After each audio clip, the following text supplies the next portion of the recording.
It's oh so quiet. Shh, shh.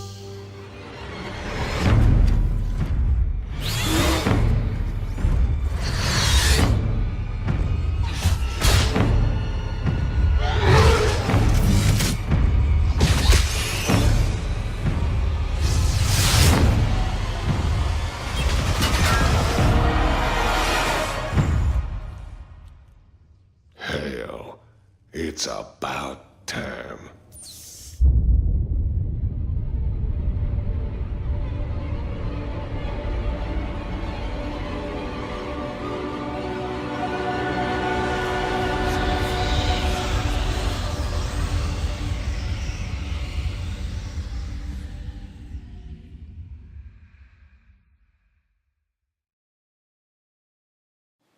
"12 years ago, a game emerged, ironically like the ghost within it, a real-time strategy game built on the success of its fantasy twin brother, Warcraft.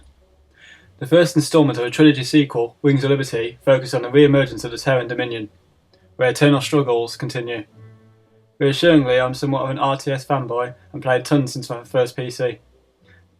Lately, real-time strategy games have let me down, moving away from resource management and traditional values, an example being a recent Command & Conquer title.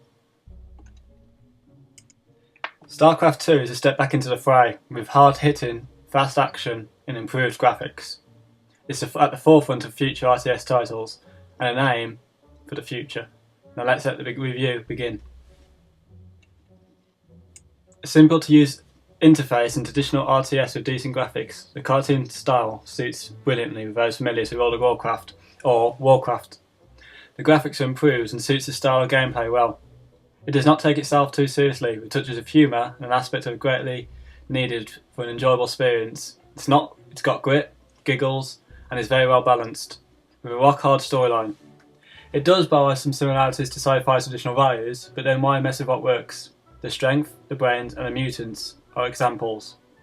The staple diets of modern-day sci-fis, and something which modern titles could be potentially accused of borrowing from the old Amiga and Saturn titles. Single player features a mission and currency system, where upon completion of missions increases wealth and can be used to purchase upgrades or additional campaign unique units to wage war with.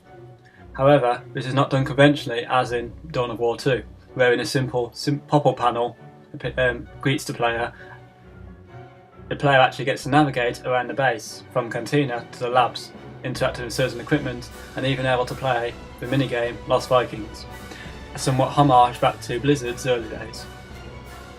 Upon first expressions it ruined me, as it reminded me of a similar system used in Age of Empires 3, with shipments or cards as I called them, which I felt failed and took me away from the game too much. It felt like a last minute addition in that series, but fortunately this does not feel the case with Starcraft 2. It feels a welcome addition for future RTS titles.